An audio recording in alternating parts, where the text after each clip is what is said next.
โอเคสบายดีทุกคนเดี๋ยวมื้อนี้ครับจะพาทุกคนไปเบิ่งป่าฝาอยู่เมืองจำพรแขวงสวรรณเขตแม่นแล้วป่าฝาตัวใหญ่แม่นสำหรับคนต่างประเทศหลายคนยังบ่ฮู้ว่าแขวงสวรรณเขตแขวงสวรรณเขตมีแหล่งท่องเที่ยวอย่างแน่เนาะก็มีหลายอย่างมีทั้งดงลิงมีทั้งหอไตรปิฎกและก็หนองปลาฝาก็เป็นอีกสถานที่หนึ่งที่ทุกท่านสามารถไปเบิ่งได้ทางไปก็สิประมาณนี้สามารถเดินทางค่อนข้างที่จะสบายเนาะแต่ก็จะมีขุมแน่เล็กน้อยระหว่างสองฝากทางก็จะเห็นเป็นตูบซึ่งชาวบ้านเพิ่นเอาเครื่องปลาของลงที่เพิ่นหาได้ตามธรรมชาติมาขายอันนี้ก็จะเป็นภาพธรรมชาติระหว่างสองฝากทางฝากกดไลค์กดแชร์ให้แดนแนเดอร์ตอนไปนี่ก็จะมีขัวหลายแน่เนาะเส้นทางตอนไปนี่แหละจะมีขัวหลายแน่ขวาหลาย โอเคเดี๋ยวเราจะข้ามขัวไปแล้วเด้อเดี๋ยวเราจะไปเบิ่งป่าฟ้ากันมีใครเคยไปหนองป่าฟ้าแน่คอมเมนต์บอกแน่เด้อเรากำลังไปเรากำลังไปหนองป่าฟ้าไหนไอเดียมักบอมป่าฟ้ามักเกลือบ่เขามาเบิ่งอยู่เพื่อนก็ได้ไอเดียมีเตาบ่ โอเคอันนี้ก็จะเป็นห้านเป็นตุ่มน้อยๆที่ชาวบ้านเพื่อนเอาปลามาขายก็จะมีปลาคอปลาดุกมีหน่อไม้ส้มมีอาหารพื้นบ้านนั่นแหละทุกคนมีหนูแฮมสเตอร์ขายมีหนูแฮมสเตอร์นำโอเคหลังจากมาฮอดแกงกรอบเนาะแล้วเราก็สีเลี้ยวซ้ายเข้ามาแล้วก็สีเลี้ยวขวาอีกบาทหนึ่งเพื่อที่จะไปหนองปลาฝาอันนี้คือขวาข้ามน้ำอีหยังกระโบกงูเลยไผ่หัวน้ำอย่างบอกมาแน่เด้อคอมเมนต์บอกกันแน่เด้อน้ำของบอแมนหนองอันนี้น่าจะเป็นน้ำอาจจะเป็นน้ำเซหรือน้ำอย่างจักจังแต่ก็บอกงูซื้อเนาะโอเคแล้วเราก็เดินทางไปต่อเดินทางไประหว่างทางที่ไปหนองปลาฝาก็จะมีต้นตาลใหญ่ๆให้เราได้เบิงมีธรรมชาติให้เราได้ชมมี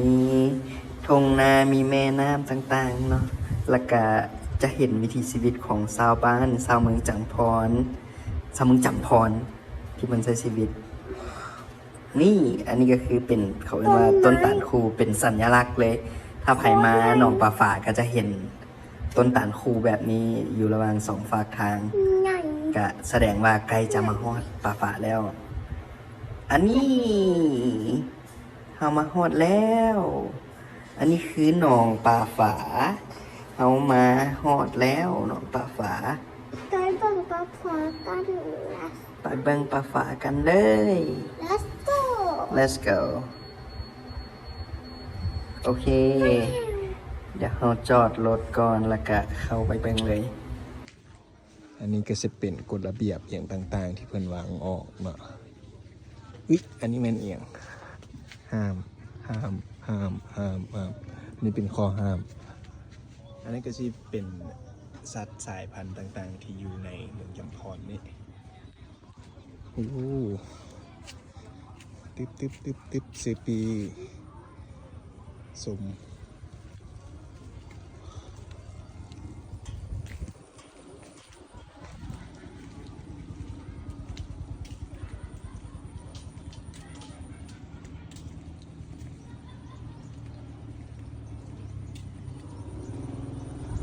อันนี้คือหนองปลาฝา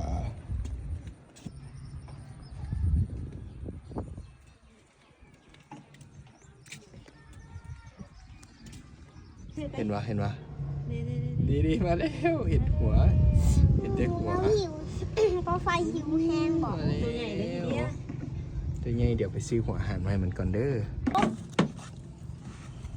ดีบ่ได้เห็นได้ค่ะเดี๋ยวเห็นละดีตะวันกินกับอะไรก็อร่อยปลาฝากินก็อร่อยรู้ไหมอีกแล้ว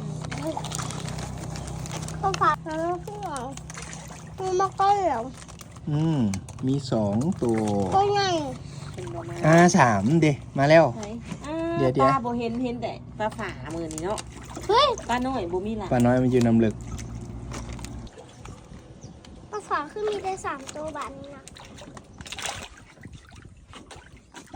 ลูกฟ้ามัน โอ้ยบ่ทันแล้วเลย ลูกฟ้ามันหุบโดน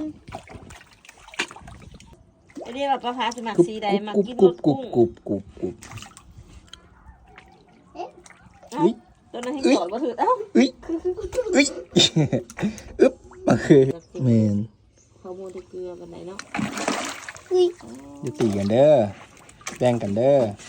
เกือบเกือบ แม่ตัวนี้เนี่ย อ่ะแกมาอีกลูกกันนะกุ้งเอาไปไว้ตัวนี้เอาไปถิ่มทางขี้เหย ตัวนี้กับโอ้ตัวนี้เห่าหิวแห้งเลยตัวนี้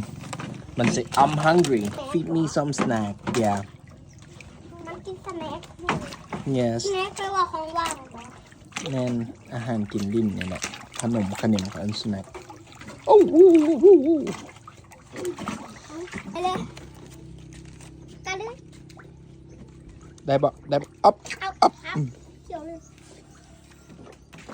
น้องปลาฝ่าอยู่บ้านดอนแดงเมืองจำพรแขวงสวรรณเขตไผ่กายไปกายมากับมาแวะ ไป สมได้เนาะซื้อขนม หรืออาจจะเป็นข้าวเหนียวก็ได้ ถ้าไปสะดวกก็แม่นสามารถเอาข้าวเหนียวมาแต่บ้านก็ได้ข้าวเหนียวก็กินด้วยกัน พูดเลยตัวนี้นะตัวนี้ใหญ่ โอ้ ตัวพูดนี่ใหญ่ตัวใหญ่กว่ามูเลย อึ๊บโอ้ยบ่เห็นแล้วเอ้ย เขียวแล้ว เอ้ย เข้าปาก เอ้ยอึ๊บอึ๊บไปแล้วบ่ได้กินซ้ ไปซื้อมาอีกไอ้ที่อยากเกลืออีกเมื่อกี้ ำ ไปซื้อมาอีกอยากเกลืออีก เอาแล้ว ฮะ เบิดแล้ววะ เบิดแล้วไปซื้อมาอีก เบิดนายย้อนปลาฝาหรือย้อนไทย แม่ไอเดียบ่ ฝากกดไลค์กดแชร์ให้แกนแหน่เด้อ โอเค มาทำนี้กะจบคลิปไว้เพียงเท่านี้เด้อทุกคน คลิปหน้าเจอกันใหม่